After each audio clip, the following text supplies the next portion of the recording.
Assalamualaikum warahmatullahi wabarakatuh. Bertemu kembali dengan Ibu Habibah dalam mata pelajaran Pendidikan Agama Islam dan Budi Pekerti. Baiklah anak-anakku sekalian, minggu yang lalu kita sudah membahas tentang bab 3, menjadi pribadi berintegrasi dengan sifat amanah dan jujur. Nah, untuk hari ini kita akan membahas bab 4, yaitu tentang ibadah dengan disiplin dan penuh harap kepada Allah Subhanahu wa Ta'ala, serta peduli terhadap sesama melalui sholat gerhana, istisqa, dan jenazah. Tujuan pembelajaran hari ini yaitu yang pertama, melalui teknik jigsaw, peserta didik dapat menjelaskan pengertian sholat gerhana dan istisqa beserta sholat jenazah. Lalu peserta didik dapat menjelaskan ketentuan dan tata cara pelaksanaannya dengan benar. Lalu peserta didik dapat menjalankan ketentuan agama sesuai syariat. Dan yang terakhir yaitu peserta didik dapat mempraktekkan sholat gerhana, istisqa, dan jenazah sesuai ketentuannya. Baik, kita lanjutkan ke materi. Tolong diperhatikan. Selanjutnya yaitu sholat gerhana. Sholat gerhana dalam fikih Islam dikenal dengan istilah sholat kusufain, yang berarti sholat dua gerhana atau sholat yang dilakukan pada saat terjadi gerhana matahari maupun bulan. Nah, kalau sholat gerhana matahari disebut dengan sholat kusuf, sedangkan ketika gerhana bulan disebut dengan khusuf. Ya, jangan sampai tertukar. Hukum sholat gerhana yaitu sunnah muakkad atau sunnah yang dianjurkan dan disunahkan berjamaah maupun boleh munfarid atau sendiri. Nah, sholat gerhana itu sendiri dilakukan sebanyak 2 rakaat. Berikut ini adalah tata cara melaksanakan sholat gerhana. Yang pertama, membaca niat yang disesuaikan dengan keadaan, ya, apabila gerhana matahari, ya, apabila gerhana bulan. Nah, silakan itu nanti disesuaikan. Yang kedua yaitu takbiratul ihram.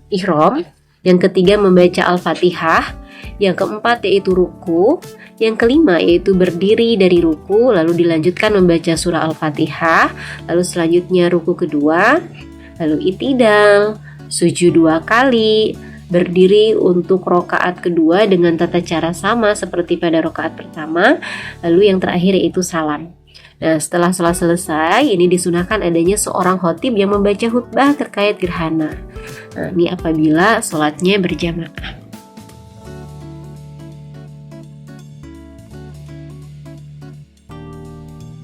Selanjutnya yaitu sholat istisqa.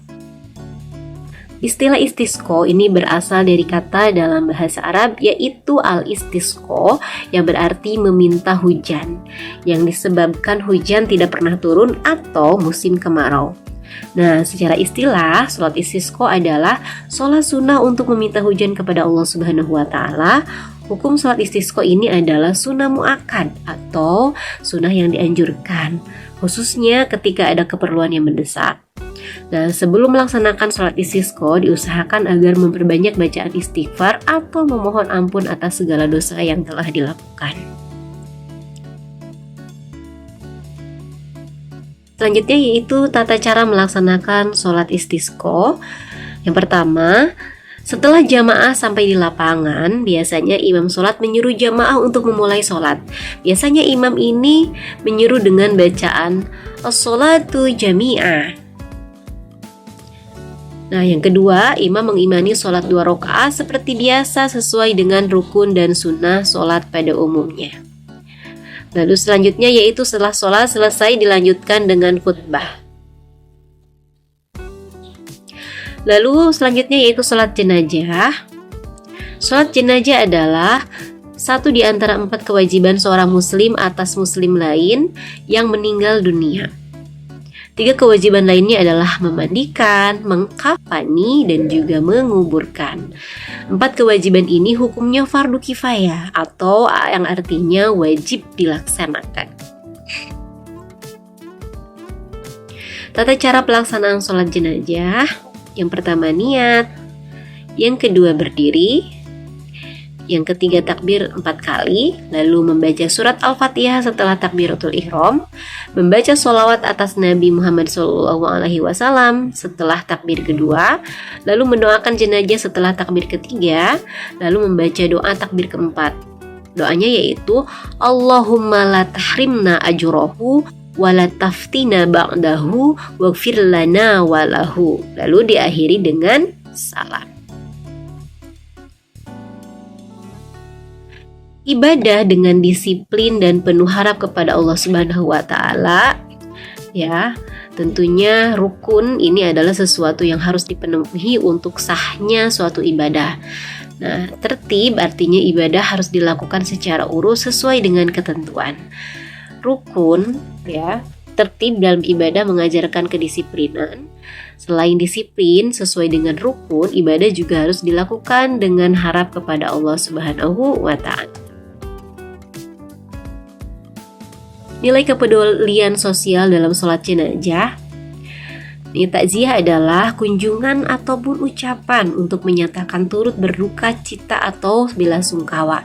Nah, ucapan takziah ini bisa melalui anjuran agar bersabar, mendoakan agar jenazah mendapatkan ampunan, serta mendoakan agar musibah yang terjadi berganti dengan kebaikan.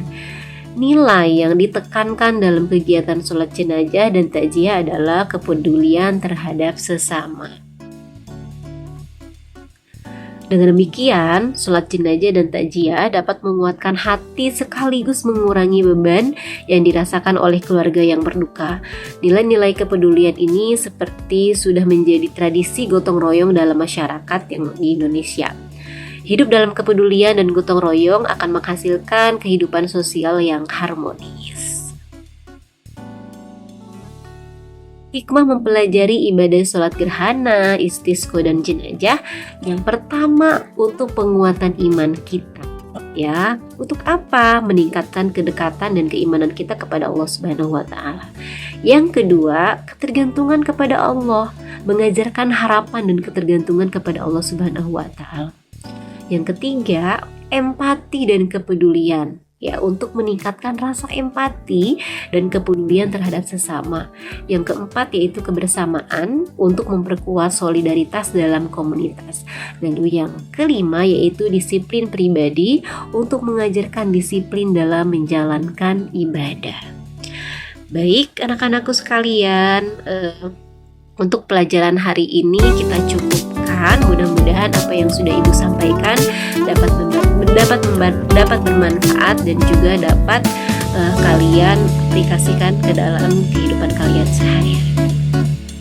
Baik, cukup sekian dan terima kasih. Wassalamualaikum warahmatullahi wabarakatuh.